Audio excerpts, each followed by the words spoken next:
So I know it's been a while since I've done a video because I've been sick for the past couple of weeks, but I decided to put one together here to do a little bit of a preview for a weekend tournament that I will be commentating along with several others. And it is the iBuyPower Spring Invitational for 2016. And it's going to be March 20th and 21st, I believe. It's the weekend after I post this video.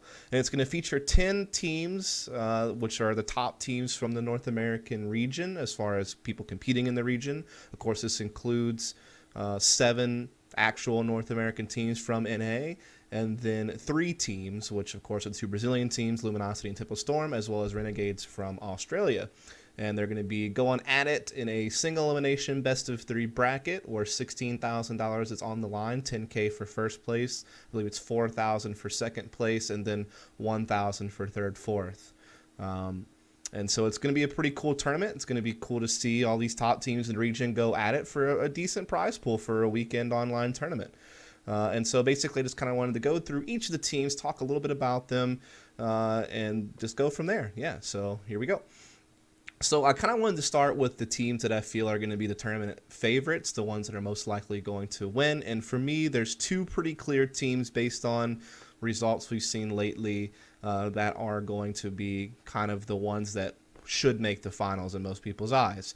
And the first should be no surprise, and that is going to be Luminosity, who is basically a top 4 team in the world at the moment, right? Some people may say they're like third, some people might say second, some people might say fourth, but whichever it is, they certainly are a top international contender. They're a team that is certainly capable of making the finals, which they've done several times already. Certainly a contender for a title here soon, it seems, and just clearly the best team that's in the mix for this tournament. There's just no questions about it.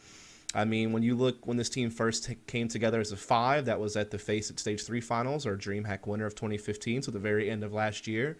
They were able to beat Envious, Nip, and Astralis along the way to the finals. I know they had like this crazy shaky start in the group stage when they lost to Fnatic like 16-0 on Dust 2, but they quickly recuperated. They beat all those teams I mentioned. They made it to the finals, and they lost to Fnatic in a 1-2 series where they were able to win Train, but I think they lost on Cobble and Inferno, and so they got a big second place finish in their first event as a team, once bringing on board Taco and FNX in place of Steel and Bolts. The next event, they did fall a little bit shorter than that with a 5th through 8th place finish. That was at the ESL Pro League Season 2 Finals. That's when they lost to their rivals in Na'Vi in a decent 1-2 series. But quickly after that, they went back to their top 4 place streak, where they placed top 4 at the Star Series I League. I believe that was the Season 14 Finals, where they were able to get 2-0 series against G2 and Na'Vi, like getting the better of their rivals. And then again, they lost to Fnatic. This time it was going to be in the semifinals rather than the finals, and it was a 1-2 series again, where they do manage to take a map off Fnatic. It was Mirage, but they lose Cash and Inferno, though the Inferno game was quite close. Then they hit their last 2 tournaments that have been on LAN, which were both second place finishes. The first one being DreamHack Leipzig, where they took second place after beating teams like SK FaZe and Astralis once again, who they had, they beat Astralis at DreamHack winner as well. They beat them again here. They do lose to Na'Vi in the finals, though, in 2 overtime games on Train and Cobble. And, we've seen that there's this crazy rivalry between these 2 teams, between Luminosity and Na'Vi, and it's extended back even to older Luminosity lineups. So that Na'Vi seems to be the one team that can kind of get the better of them sometimes, and then obviously Fnatic has been kind of their kryptonite, right? And then we move on to Katowice, the most recent event, where they do absolutely monstrous in the group stages. They only drop 1 game to Nip on a close game on Mirage, but they managed to beat Na'Vi, beat Fnatic actually, and then Mouse Sports and Mongols. And then they 2-0 Na'Vi in the semifinals, getting the better of their rivals this time, with that crazy double overtime game on Overpass, which has kind of gone down as one of the best maybe single maps of CSGO history, as far as just how crazy it was, with how close the game was, and how both teams were doing pretty balanced on both sides as far as how many rounds they were getting. There's these crazy boosts going on. It was just an insane game, but it was Luminosity who comes out on the better end of that. And then they wound up winning Inferno as well to once again face Fnatic in another final. So they faced Fnatic at the finals of Face It Stage 3 Finals, and now they're facing them in the finals here again. And then, of course, they faced them at the Star Series tournament. That was in the semifinals that time around. And again, they do lose. This time they don't get any mats off Fnatic, but they did have 2 really reasonable chances to do so. I believe on Overpass, the first map of the series, and then Inferno, the second map of the series, both games went into single overtime, and in both games, Luminosity had a 12-3 lead after the first half was over on their CT side, but in both instances, Fnatic does well enough on their CT side to bring it right back, get in overtime, and win it, and then they just straight up lost the second map, Cash, pretty severely. It was pretty much a landslide victory. So just to kind of sum up Luminosity now as a team, you can obviously see that all these results I've mentioned are quite good. That's 3 second place finishes included, a top 4 finish at Star Series, and then the ESL Pro League finish wasn't that great. They only placed 5th through 8th, but they lost in the close 1-2 series against Na'Vi, who is another one of the top 3 teams in the world. So I mean, they're certainly, like I said, fitting right up there in the top 4 for sure, no less than that. They have lots of talent on the team. I mean, Cold has been just an absolute monster on this team. He's such a versatile player. He's a good rifler. He can help with entry work. He can be a later round player. He also picks up the op, if they have a second op. He's only had one bad LAN event, which I guess was at Katowice, which still wasn't even really that bad. And then he has just a whole slew of LAN tournaments where he's just been a beast and he's put up ridiculous numbers. I mean, I think he had, with Luminosity, once he joined the team, like 10 plus tournaments where he went positive, and it was 10 in a row.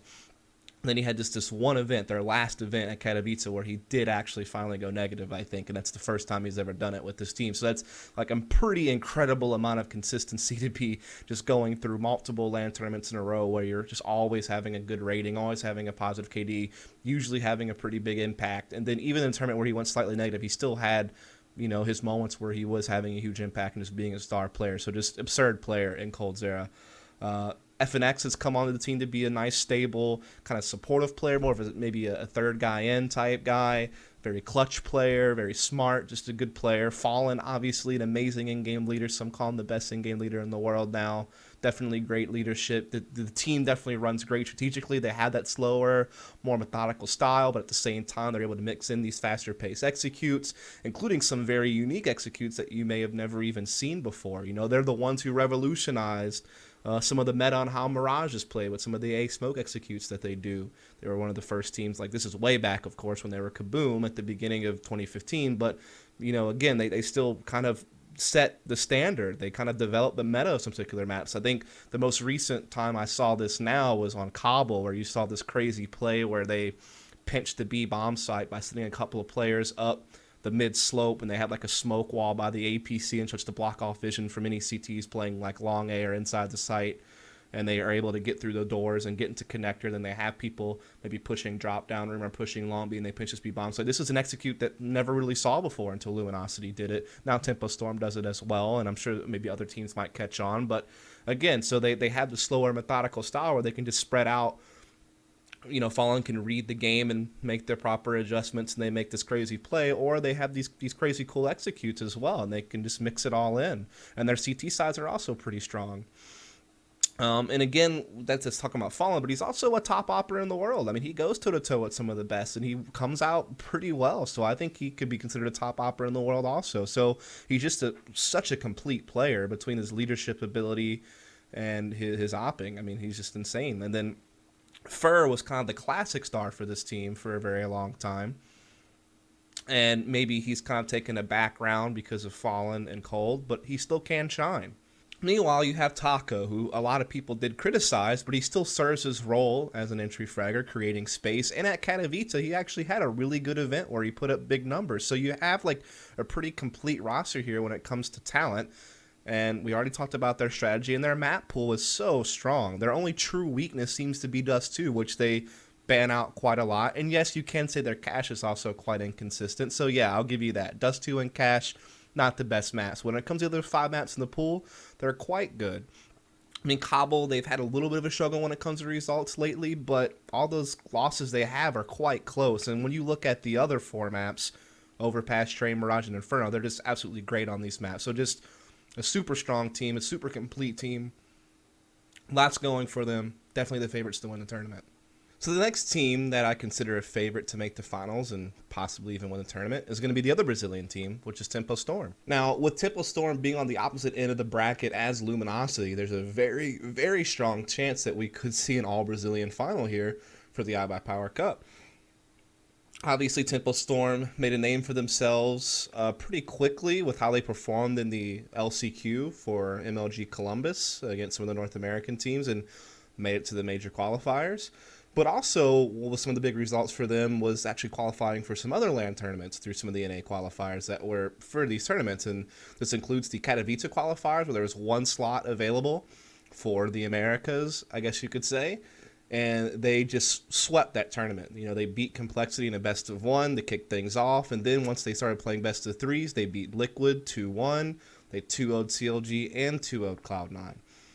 So they basically beat all the top North American teams to get this spot for Katowice, the one slot that was available.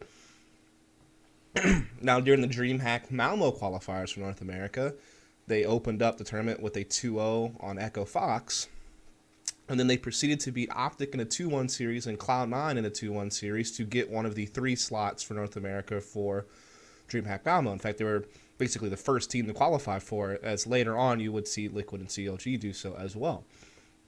Now, at the MLG Major Qualifiers, they did finally hit a rut.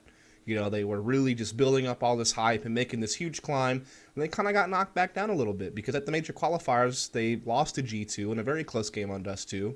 They wound up beating Selfless on Inferno to get to the decider game, which is a best of 3, where they were playing against Flipside Tactics, which was a team that most felt they should be able to beat based on what we had been seeing out of them, and considering that Flipside Tactics are not considered to be that strong of a team.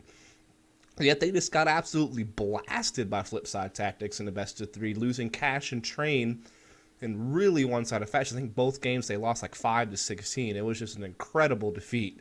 And it was just like, wow. Like, you know, this team that had just been setting these really high highs in the NA scene and all these online tournaments was just got destroyed by Flipside Tactics and missed out on making the major. It was very disappointing. But they bounced right back in a big way whenever they actually attended the Katowice LAN event, where here in group play, they went 4-1. This included beating Envy on Mirage, Virtus Pro on Cobble, and beating eFrag. And actually it was 3-2. They lost to Astralis in a close cash game, and they lost to FaZe in overtime on Dust 2. But it was good enough to get them into the, I guess, quarterfinal stage of the tournament, right? And in the quarterfinals, they played against Na'Vi, where they managed to take a map off of Na'Vi. They beat them in overtime on Cobble, and they managed 2 close games for them, though losses on Overpass and Mirage. So, all in all, a pretty good showing for Tempo Storm in only their second international event, where they were going up against Na'Vi, who's a top 3 team in the world, and they managed to take a map off of them and look quite impressive in the other maps, and maybe even had a chance to win Mirage to maybe even 2-1 the series. So it was just really impressive stuff, and again, it was a great recovery after the disappointment of what happened at the major qualifiers. Now, in talking about this team, they are tactically very sound. You know, they're very similar to Luminosity and kind of that slower, more methodical approach to the game, like a Na'Vi as well. But they also had their unique executes. Once again, very similar to Luminosity. They implement that same Cobble strategy I was talking about with Luminosity, with the, you know, splitting of the B bomb site by coming up mid slope and using the smoke wall on A to get through the door and all that good stuff. But I've also seen them come up with some pretty unique stuff on their own. Cash would be an example of a map where I've seen them have some pretty nifty little smoke executes on the B bomb site I haven't seen before, and also the way they approach executing the A bomb site can sometimes be much different. Like the way Phelps plays, you know, creeping up to the center of the site by the boxes by Red Box, and just how he like works on entering the site as an entry player is just a little bit different. So that they have like this unique twist on common plays.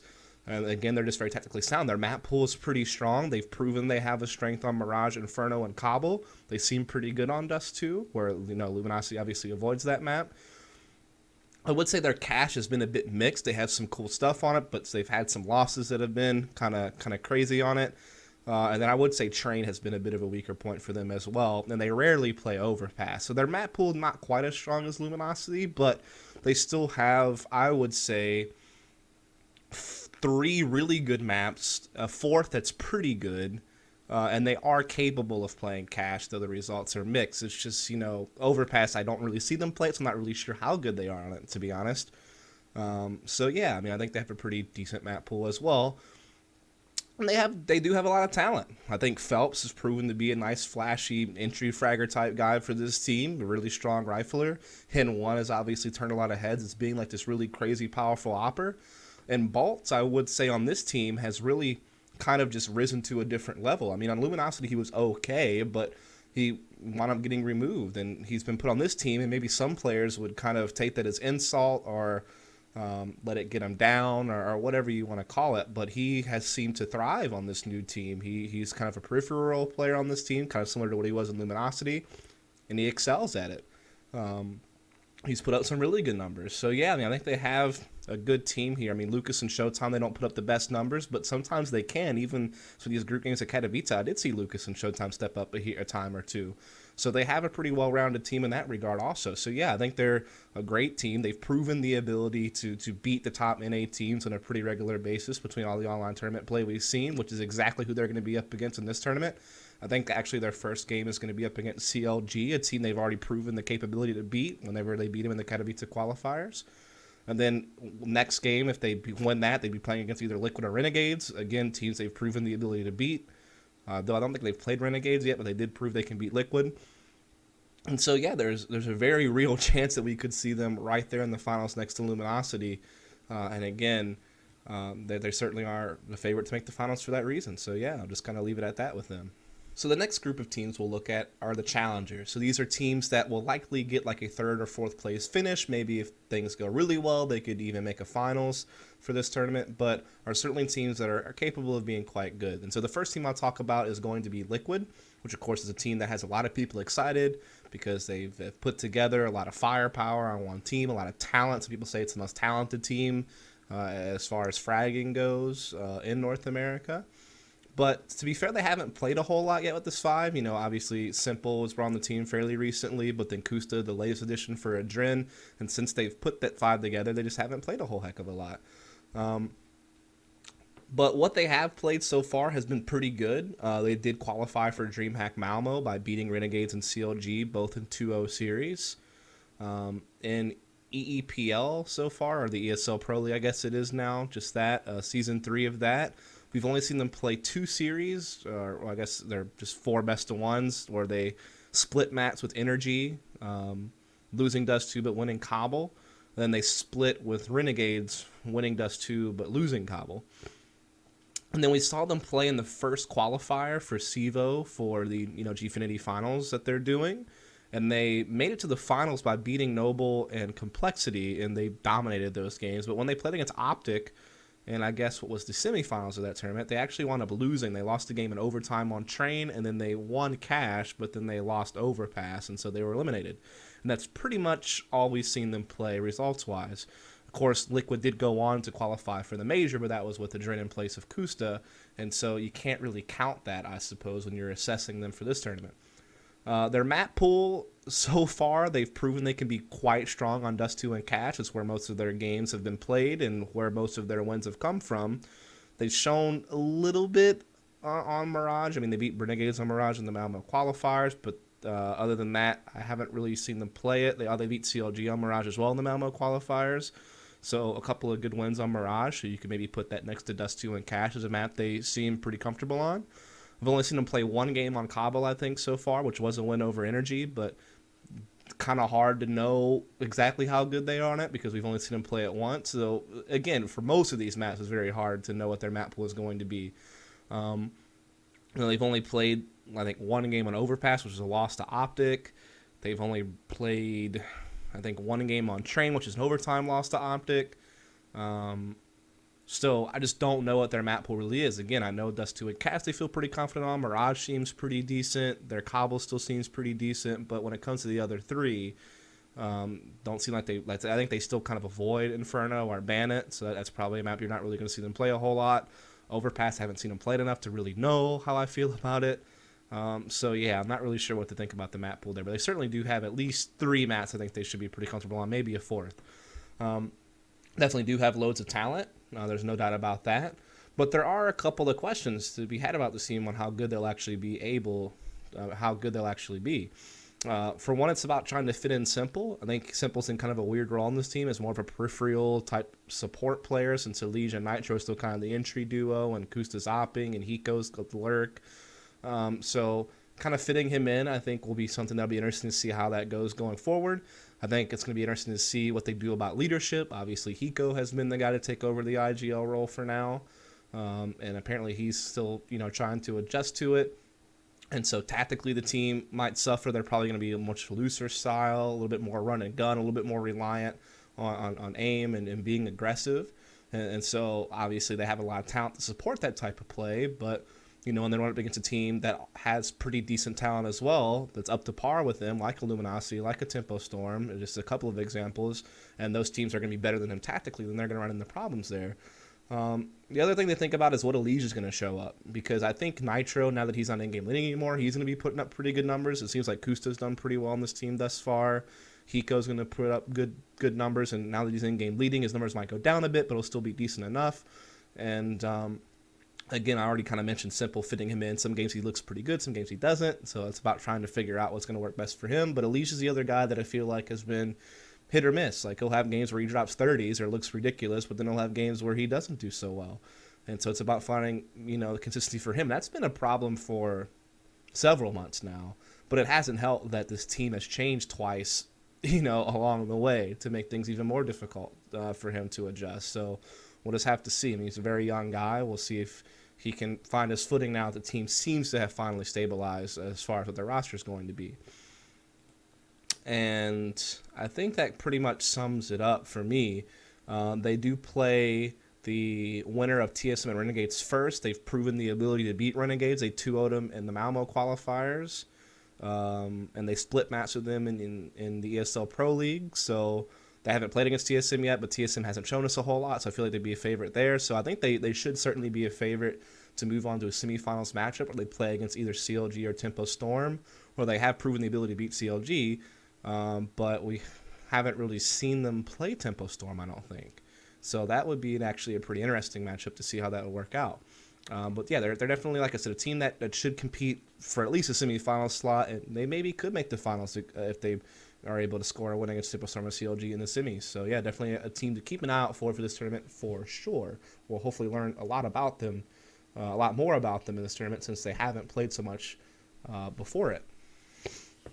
The next team we'll talk about that's a challenger would be CLG, who, since putting this 5 together, bringing Fugly on board, certainly looked good in their debut at the GEC event for Game Show. That was their first LAN together, where they took some maps off of Envy. They won a series against G2. They beat Flipside.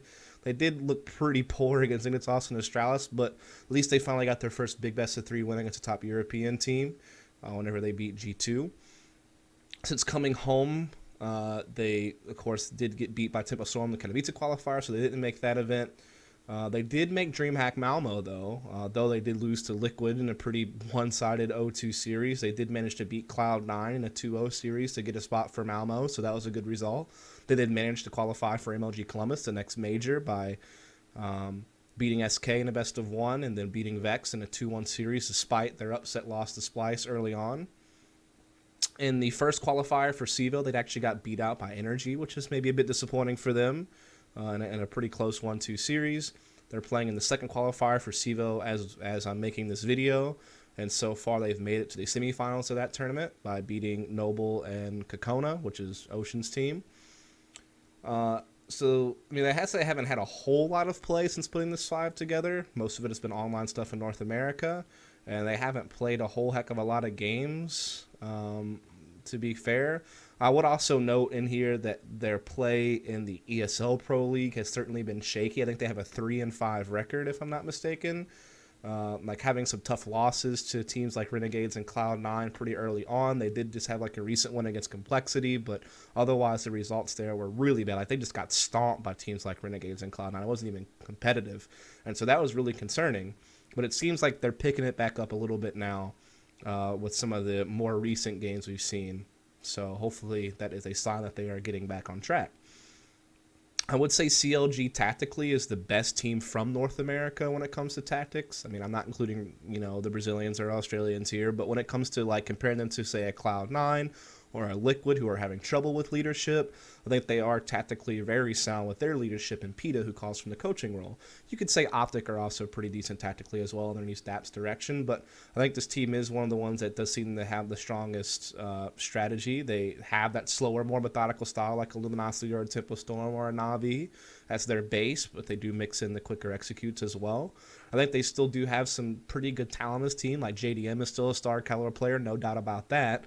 Tarek, who had kind of a tough end of 2015, seemed to look better so far this year. He looked better at the MLG qualifiers, and he's looked a lot better in their online play, so I'm hoping that he's starting to pick it up. He's kind of moved to more of a peripheral role. Seems like Fugly, who came into the team, has kind of been more of the secondary entry behind Hayes, but sometimes that does swap. I think everyone else's roles in the team are fixed, like Hayes entry, Cutler's lurking now, JDM's opping. Tarek and Fugly, they kind of swap out, but it has seemed to be a little bit more heavy towards Fugly second entering and Tarek being more of a peripheral role guy. And so far, Tarek has flourished in that for the most part. Though, again, we did mention they've had some rough online results when it comes to the ESL Pro League. Fugly seems to be coming back in form. I know he was like really strong for Liquid at the beginning of last year, but he kind of slumped towards the end of the year. Since coming onto this team, he seems to be picking it back up again, which is good. Hope that continues because they could certainly use that. Because, see, the problem is while CLG has like a really strong tactics, and they definitely have JDM who's locked in to be a pretty good star player, it's about trying to get consistency out of at least a couple of more guys to make sure they have the firepower they need to carry them through. Because while you might have the best strats and you might have like one star player, you need to have a bit more firepower backing you up to be able to get consistently good results. And that's been the big question. So Tarek and Fugly are the two guys to keep an eye on to see if they're going to be able to step up and deliver. And this tournament will be a good test for them. Cutler, seems to be doing decent adjusting to a lurk role, but he has had some of his own issues lately that he's even fessed up to. So hopefully we can get him back on track as well. So again, there's like a lot of question marks on individual performances for some of these players.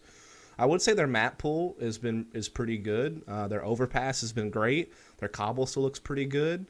Their cash and D2 are still pretty strong, but they have dropped the ball on those maps a couple of times as well. So that, I guess, that does cause for some concern. I think they're still pretty decent on Mirage. It seems like they've strayed away from it lately compared to their past, where they were, that was one of their favorite maps to play. It seems like it's not the case so much anymore. Curious to see how that develops over time. And then obviously Inferno's still their go-to ban, and their train has been pretty mixed as well. But they still have a decent map pool. So I think that they are certainly still a pretty good challenger. They're opening games against Tempo Storm, though, and that's going to be the thing, because when they go up against Tempo Storm, whenever they played against Tempo Storm last time, they lost. That was in the Katowice qualifiers. But in that series, they elected to leave Inferno in the pool. Maybe they abandoned Mirage or something. I can't remember. But they had to play Tempo Storm on Inferno, and they got crushed. And obviously, CLG doesn't really play Inferno, and Tempo Storm's proven the strength on it. So hopefully this time they'll be a little bit better than the map pick ban phase, because I think if maybe in Tempo Storm will get rid of Cash or something like that, which would hurt. But I think that maybe they could catch, if that's the case, if Tempo Storm bans. Let's put it this way. Whatever map Tempo Storm doesn't ban between Overpass and Cash is a map that CLG could pick and potentially beat Tempo Storm on. So that could at least be a 1-2 series, I think, and possibly a 2-1 series in favor of CLG, depending on what maps go through and such. So, definitely keep an eye on that. And then if they can get past Tempo Storm, they'll be playing against either Liquid or Renegades, which against either team, they've kind of struggled against, though. They lost to Liquid in the Malmo qualifiers. So they'll have to work hard, but I think they still could make a semifinals, but they have to get past Tempo Storm, which would be a tough task. So even though they're a good challenger team, they might find themselves knocked out, right off the bat if they can't get past Tempo Storm, which is likely. So the next challenger team to talk about would be Cloud9, who would play Optic first, and then they would likely have to play Luminosity, though, in the semis. So they could make the semis if they can beat Optic, but then going against Luminosity in the semis would almost certainly lead to destruction in most people's eyes, I would imagine. But just talking about them a bit, they also competed in the GEC Cup that CLG did. They didn't do nearly as well. I think they lost 3 out of the 4 series they played. They took 1 map off of G2, but otherwise they lost the other maps they played against G2 and Envy, and then they beat Method this European team, and I think they were using 2 stand-ins or something, so they weren't even their full 5, and so can't really give them too much credit for that. Since coming back from that, in the Katowice qualifier, they did manage to beat Optic in a 2-1 series, but then lost to Tempo Storm, so they didn't qualify for the event. And the Malmo qualifiers, they managed to beat Energy, but then they lost to Tempo Storm and CLG, so they didn't make that event either. In the Columbus qualifier, though, they did manage to make the major, and that was after beating Invitational on cash in a best-of-1, and then beating Renegades 2-0 in a best-of-3 series. And so far in the ESL Pro League, they managed an 8-4 record, where they've been able to get 2-0 victories over teams like CLG, Complexity, and Renegades. They split maps with Luminosity and Selfless, and they lost to Optic, though. So for this team, they still do have the star power and Shroud and Skadoodle, so that's certainly good. Those guys seem to be stepping up and still playing pretty well in most of the games that I watch. I would say Freak has been pretty iffy, Freakazoid, but he's still filling his role, I guess, as an entry fragger. So for now, I guess maybe that's not so much of a problem, but maybe it could be in the future because his fragging has been like pretty hit or miss lately. I would say Stewie has been okay. The numbers are okay. Obviously, the play style is questionable, but the problem is there's no one really there to help mold him or coach him up. So that's something to think about. And that does lead me to the issue about leadership, because obviously nothing in-game leading now, struggling with it. Their T-sides have really struggled in most games. When you look at GEC, even the Katowice qualifier, when they had that 0-2 series against Simple Storm, both those games were close. It was a 14-16 loss on Mirage and overtime loss on Cash. And in both those games, they had really good CT sides where they put up like 11 or 10 rounds in regulation, but they just couldn't do anything on T side to close out the game. So they had a real chance to beat Tempo Storm. T sides weren't there to do it. We look at the Malmo qualifiers, and they lost to CLG. They had good CT sides in both those games as well, or at least the one game on Cash that they lost, but they just couldn't get anything done on T side on either of the games on Cash and Cobble, and that's why they stood no chance against CLG. At the Columbus qualifier, though they did manage to qualify for the major, they did struggle to close out those games against Renegades. I mean, one game was overtime on Cash, and then a 16-14 game on Mirage. Both games, they had big CT sides, but struggled to close on the T side, which is why the Cash game went into overtime in the first place. So certainly there is a lot of evidence there that the T sides have been struggling. I feel like on some maps, they've gotten a little bit better on the T sides. Like, I think some of their most recent online games, they're doing decent on their T sides on Train and D2 specifically. And then sometimes on Cash, but then sometimes Cash doesn't go so hot. And I know that Nothing's also said he's needed help, but he hasn't gotten it yet. They haven't hired a coach yet. I know they've tried reaching out to people. It just didn't work out, so that's unfortunate. But, yeah, I mean, they're also about to go into a major here in a couple of weeks, and it just feels like they still haven't gotten that help that Nothing said he needs.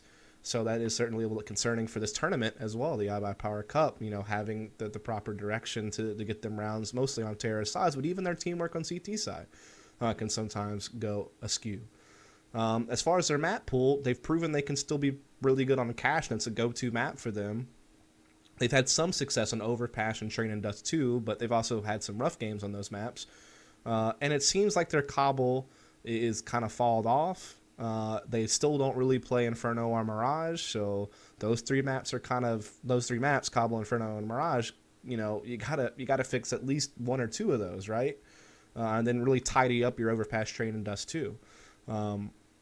So yeah, I mean, that's kind of just a brief take on Cloud9.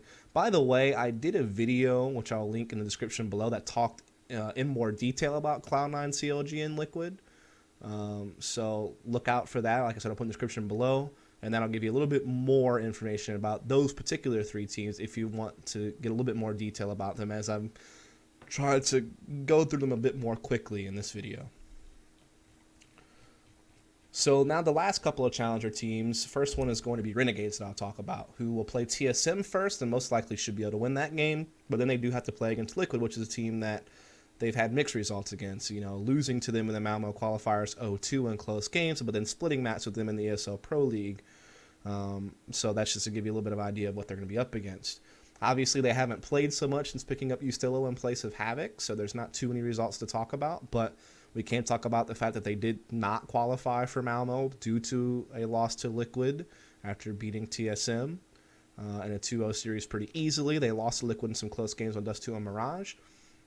They did not qualify for the major, because while beating Dignitas in the best of one on Inferno, they lost to Gambit, and then they had to play against Cloud9 in the decider because of that, where they got 0-2'd on Mirage and Cash. And I kind of already talked about those maps from Cloud9's perspective, so they were close games, including Cash going to overtime, but they just didn't have enough to beat Cloud9 there.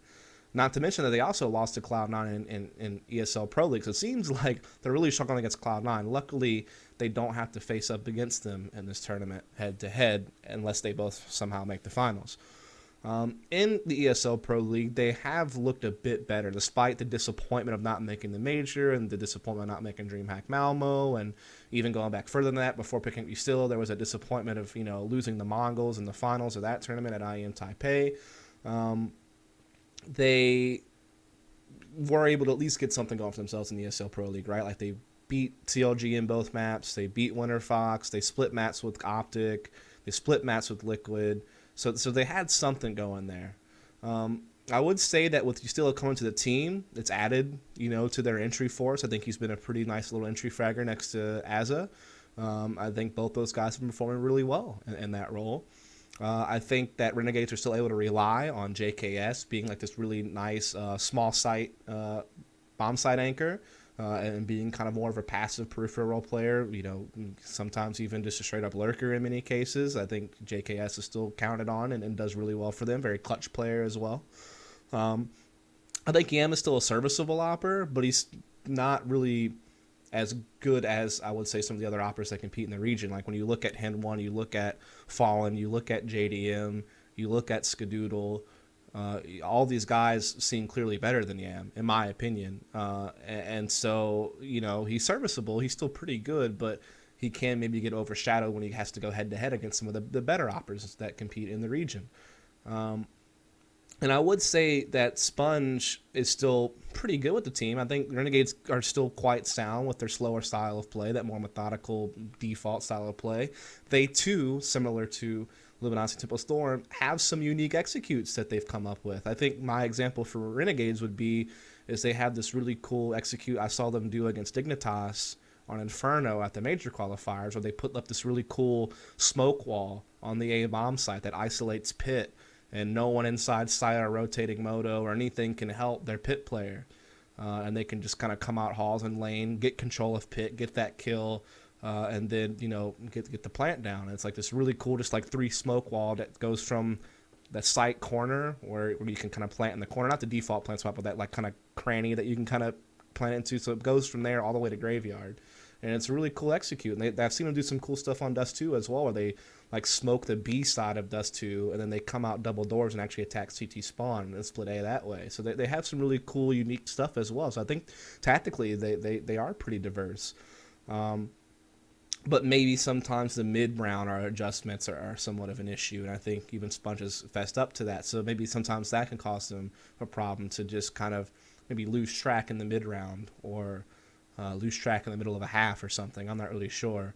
And obviously Sponge's numbers as an in-game leader, sometimes quite good, but sometimes quite poor. And I know that he's had some struggles just internally. I think just like mental struggles. He's had to get off of social media because he couldn't handle the flack or what have you. And I really hope that he can get some help and get through that, because the crazy thing is I think there's a lot of building blocks for Renegades in place that can make this team very good. It's just about finding a way to put them together, or whether or not they will be able to put them together. And so that's kind of the big thing for this team. I think they are just maybe, I wouldn't say roster moves away. I think they have a good roster. I think it's just about trying to piece it together properly, because I think they do have the tools there to be good. As far as their map pool goes, I think their Inferno seems to be pretty good, and many top North American teams avoid it, so that's a very good strength for them if it does actually get through, but a lot of teams would probably ban it. I think Cobble could be a map that could get over to North American teams as well, like Cloud9 are struggling on it, for instance. Teams like Liquid haven't played it a lot, for instance, though they did, I think, they haven't played Liquid head-to-head on it yet, but again, that could be a map maybe that they can get in. So in the best of 3 against a team like Liquid, who is the team they'd likely face in the quarterfinals, they, depending on which map Liquid bans, they could have a reasonable chance of winning on Cobble or Inferno against them, for example. That could be one that they pull over, and they've proven the ability to beat Liquid on Mirage, so you can see that. Like I said, their Mirage seems to be decent as well, I would say. Their Dust 2, Cash, and Train are all decent, but they do seem to lose against top North American teams head-to-head on some of these maps, particularly Mirage, Dust 2, Cash, and Train. All maps I've seen them look good on, but then lose to a Cloud9 or a Liquid or maybe even an Optic. So that's kind of a problem when you have, maps that you're comfortable on. You have good tactics, you have good people in the right spots, but you still get overpowered by some of the other top teams that compete in the region. And so that's something to think about. It's basically they have a bunch of good maps, but do they have a couple of really excellent maps they can definitely count on? That's kind of the maybe the debate there. And so I'll leave Renegades at that. So the last team I'll talk about that's, kind of a challenger, a team that might do well. They play Cloud9 first, and they could, realistically beat Cloud9. They've already beaten Cloud9, in fact, in ESL Pro League in a 2-0 series, or 2 best-of-1s, and that's going to be Optic, who have had their own mixed bag of results over the last 6 months or so. I won't go all the way back to talking about like the iBuyPower Cup and Sealand and all that good stuff, but just even in most recent times, the Minor was a tournament where they were the favorite to win it, but then wound up losing because they got upset by Splice. The NALCQ, they got upset by Winterfox, so they didn't make it to the major, not even close to it. Didn't even make it to the major qualifiers because they're getting upset by teams like Winterfox and Splice. So this is really disappointing stuff. But then in the Katowice qualifiers, they lost to Cloud9, so they didn't qualify for Katowice. They didn't qualify for DreamHack Malmo because they got beat by Tempo Storm. They did take a map off of them on Mirage. It's a good feat, but they just got crushed on Cobble, which is normally a good map for Optic, but they just got destroyed by Tempo Storm on it in this particular series. So these are all kind of disappointing things, right? Now, they have had some high marks, though, I guess, in the most recent times, which is, for one, they qualified for the CEVO Gfinity Finals. They were the first North American team to do so. They won that bracket, and they were able to beat teams like Liquid and Selfless along the way to solidify that spot. So that was a high mark. They qualified for a LAN. It's a pretty big LAN, $125,000 LAN. So well done. That was definitely them, getting something good going for themselves finally. And in the ESL Pro League, they have a pretty good record. I think they're 10-2 right now or something like that. It's pretty good. They're well on their way for qualifying for that event. They seem to be, certainly a contender for a playoff spot for that league. So that is also a really good news to kind of help, help them out with some of the more negative things they've had to face. This includes beating teams like Cloud9. They split maps with Renegades. They're doing pretty well. The only disappointment was maybe losing a map to Winterfox on Mirage in a pretty one-sided fashion. Otherwise, they've taken care of business against everyone they've played against there. So good stuff there for Optic. When it comes to their map pool, I would say their overpass is still quite strong. I think their cache is still really good, minus a couple of slip-ups here and there. The Mirage team's pretty good still. They're also one of the few North American teams that are from North America that will actually play Inferno and can compete pretty well on it, so that's been big for them. So their Train and Dust 2 have been kind of iffy, but otherwise they do pretty well with the rest of the pool. I think tactically they are pretty good. They are one of those teams, kind of like CLG or Luminosity with Storm Renegades, who can play that slower, more methodical style.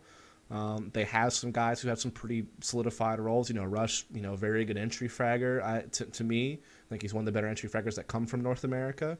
And he's pretty solidified in that role. You have, Shazam, who's a pretty decent opper. I think sometimes he gets criticized too much. Yes, he had a tough time with Cloud9, no doubt about that. But since being on this team, he's looked pretty decent. Say what you want about his attitude or his personality or what have you, but when it comes to putting numbers in the server, he's definitely done pretty well with this team for the most part as their op. For the other guys, the roles are kind of a little bit more flexible. Like Stanislaw can sometimes be like a secondary entry fragger, can sometimes be part of the execute, like Mirage, for instance. He's very involved on like mid-control stuff. But on other maps, he might be more of a peripheral role guy, kind of like Cash, where he plays outside B or something like that. Naf, another guy whose role fluctuates quite a lot. Usually a peripheral role player, I would say, on most maps, but again, sometimes can be mix and execute. Mirage would be a great example, where he usually lurks on the A side of the map, but if they want to do an A hit, sometimes he'll lead it. So he and Stanislaus seem to kind of, fluctuate. And Daps is usually just more of a supportive player, right? And the in-game leader.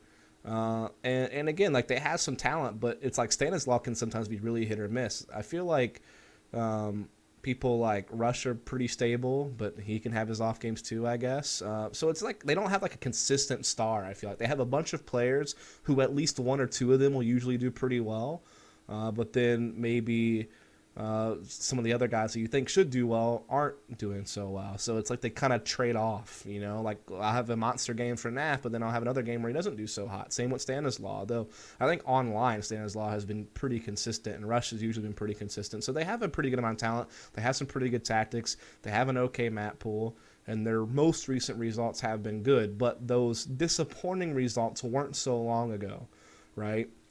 And so it's kind of hard to pin Optic. I think they are one of the top teams competing for a top spot in the region. They are potentially able to make at least the quarterfinals of this tournament, because I think I could realistically see them beating Cloud9. But then they have to play against Luminosity in the semifinals, and that's where I think they will probably falter. And so we'll just leave Optic there. Now, as far as, is there any dark horses in this tournament? Is there any team that can come through, maybe surprise, get a result you don't expect?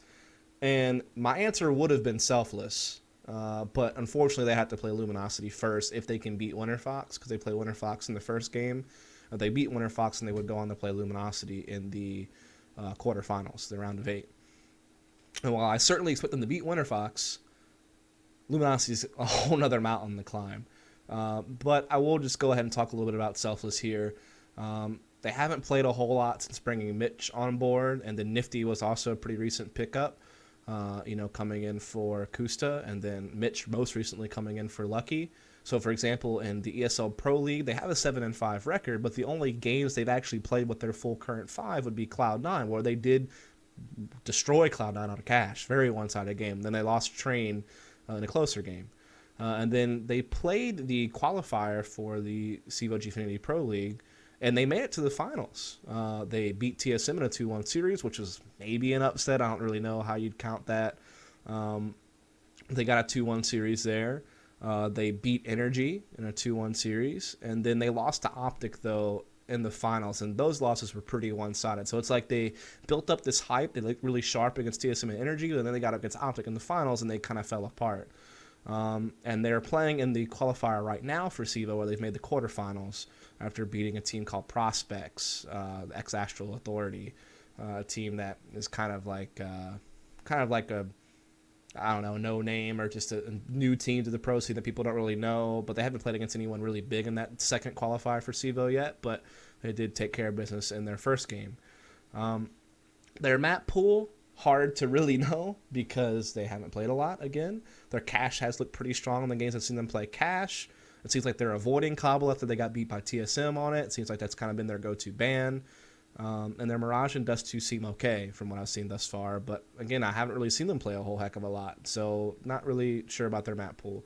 As far as talent goes, yeah, they did lose Kusa, which is a big part of the team, but Nifty seems to be like filling those shoes decently. I think he's put up pretty good numbers in most of the games I've watched. I think Mitch has looked pretty good in most of the games that I've watched. Uber is still a very powerful entry fragger for them. Like, you have to remember, like, yeah, Kusa was their big star player at the RGM Pro Series and the minor and stuff, but Uber was also putting up good numbers at those LAN events, and he looked pretty good in most of their online play as well. So, yeah, Uber's still definitely a pretty strong entry fragger for them. I'd also say Relics. I've been watching their games lately, and he's looked really, really good. He's kind of taken more of a lurk role now, while Mitch is kind of the other peripheral role player, but his role kind of fluctuates, and Mainline's role kind of fluctuates, but Nifty's always opping, Uber's still always kind of entry fragging.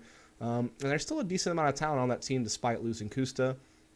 I think they've proven the ability to compete with some of the other top NA teams in the region, with their map win against Cloud9 in the ESL Pro League and how they handled, Energy and TSM in the first Civo qualifier. So, yeah, I think this team is pretty decent. It's just unfortunate they have to play Luminosity pretty much right off the bat if they can get past Winterfox. So that's kind of a tough place to be in, but I think they're a pretty decent team, and I think it was cool news that they're going to just kind of keep the Selfless name and kind of create their own org, and I wish them the best of luck, and I think that they're a team to keep an eye on, at least, for the future. So now I'll talk about the last two teams in the tournament, which are the teams that I don't expect a whole lot from. No offense, sorry, nothing personal, but just haven't seen enough to really think that they can make a deep run. And so the first team I'll talk about is going to be Winterfox, which I won't go way, way back when they first put the team together, but even their most recent games, they looked decent at the minor. Um, they were able to like make it to play against enemy first, but they wound up losing that. But they looked okay at the minor, I guess. In the LCQ, they actually did really well for MLG. Like they beat TSM very one-sided fashion. They upset Optic. This was a very good result for them there. Then they wound up getting beat by Tempo Storm, which was fair enough. Tempo Storm's been wrecking most of NA. But then when you look at some of their most recent stuff, they lost to Energy in the first CEVO qualifier, where they were competitive. They even took a map off of Energy on Train, and they had a close 14-16 loss on Mirage, but ultimately lost the series. And in the second CEVO qualifier, they lost to Renegades in a pretty one-sided fashion, right? In the Season 3 of the ESL Pro League, so far they have a 3-5 record, so not doing so hot. But I will say they have had some pretty big map wins. They did beat Optic really big on Mirage, and they did beat Luminosity on Train, which was huge. Right, when you think about how great Luminosity had been on Train in international competition, and then you see this team Winterfox come out and just slam Luminosity on Train, that was a really cool result.